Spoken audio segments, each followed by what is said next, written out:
raining. The Coyote swap is kind of on hold, so I figured I'd clean out the garage. Let's go. Now the question is, will the 2-valve Terror start?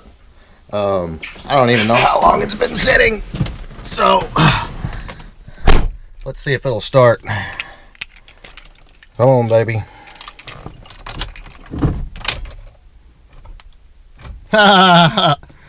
Nothing. Absolutely zero.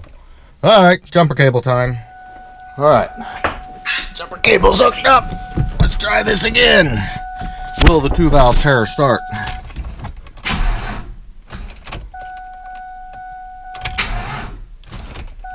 Come on. Jeez Louise.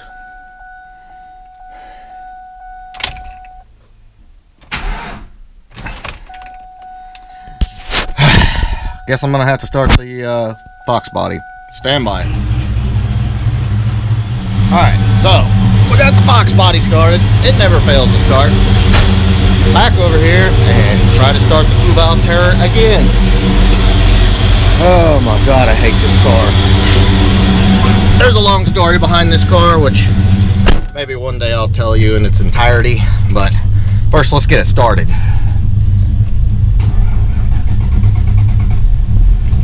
Holy Mother of God, it started. Yes. And of course, after sitting forever, the idlers are squeaking again, even though they're brand new. See, brand new Ford battery, never wants to start. You have the trusty Fox body over here.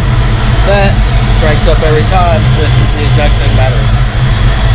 Figure that one out.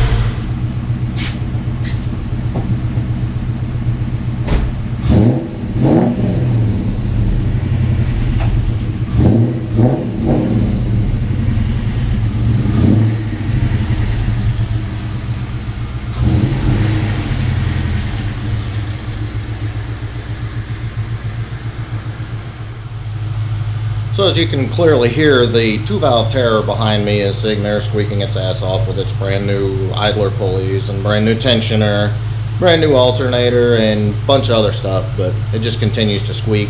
I may do like a complete episode about the 2-valve Terror. It's one of those deals where the car, I sold it to my buddy and he had it for a couple of years, came back to me, I did a bunch of modifications on it. Basically every modification, and trust me when I say that no car that has this many bolt-ons should be this slow.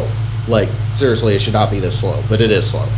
So it went back to him. He's in the Coast Guard, and that was like 2007, something like that. But as you can plainly hear, it's back again. So I'm hoping this spring the car will get gone again. It's a nice car. It's a really nice car. It's ocd-gt, low miles, all the bolt-ons, stuff like that. But I hate it because it's slow and I really don't have any use for it. It's not a Fox body, and if it was a Terminator or something like that, that would be a different story. But it's just a GT. My wife's got an 03 GT. If, you know, I have the Edge car Urge, but this thing is like useless, and it's in my way, and it's squeaking. It's aggravating. So, next order of business today, like I said, is I got to get the garage cleaned up. It is an absolute disaster out here, and it's like running the business, even though I'm not at my job anymore. Like, I thought the garage would maybe get cleaned up at some point, but as you can plainly see, it hasn't. Like, it's not horrible, but I've just got junk everywhere, and I'm a pretty OCD person. But the only thing that's clean in here is, of course, the Fox body. So I need to clean the garage up. It's full of junk, and it aggravates me. And normally, like I said, I'm a really OCD person, especially about my tools and my like detailing supplies and stuff like that. So I'm gonna get busy, clean this thing up. So because the 2-valve Terror has been sitting for God only knows how long, and everything was squeaking while it was idling, I figured I'd at least take it out for a minute and put a few miles on it, just for the hell of it. What's really bad about this car is It's probably one of the best sounding slow cars you will ever hear in your entire life. Like it. Whoa, seriously sounds better than my Fox.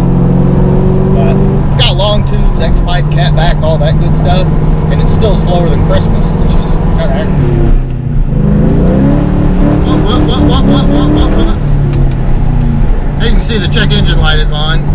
Every time the battery dies and I jump it off, the check engine light comes back on. It has something to do with the tune. But, and of course the radio is all jacked up again. But, what are you gonna do? She sounds good though. Alright, so I put a few miles on the... Whoa! No, I'm just kidding. It's just slick outside. Otherwise it wouldn't do that. Wouldn't do much of anything. So before I go any farther, I want to show you the absolute coolest part about the 2-valve Terror, okay? So stand by. It's not all the fancy, wonderful 2007 billet pieces, or even the fancy Nitto lanyard hanging from the mirror. It is this right here. That is the coolest part. Alright, so can I get some work done now or what?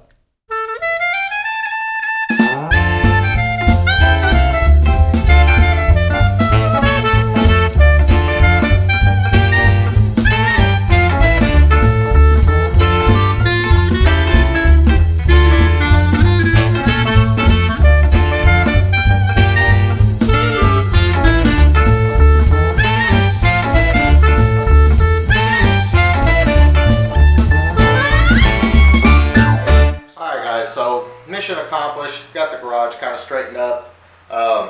It's Friday afternoon. I still don't have my phone, and so I'm still completely off the grid. Totally missing getting back to my pages, all my fans on Instagram, Facebook, stuff like that. And so hopefully I'll have my phone here anytime, and I can like get back to the 21st century. That'd be great. But in the meantime, I've got a lot working with the Coyote swap, and I'll have updates for you next week.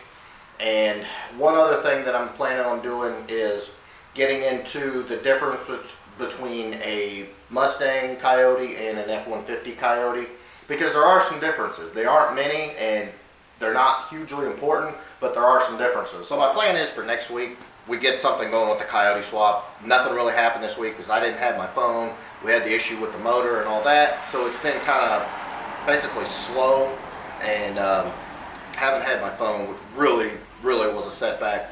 But next week there's a good possibility we're going to get the car over to Dover's garage, get the engine out, so I can get that sold. But we'll just have to wait and see. But you know, I'll be back next week.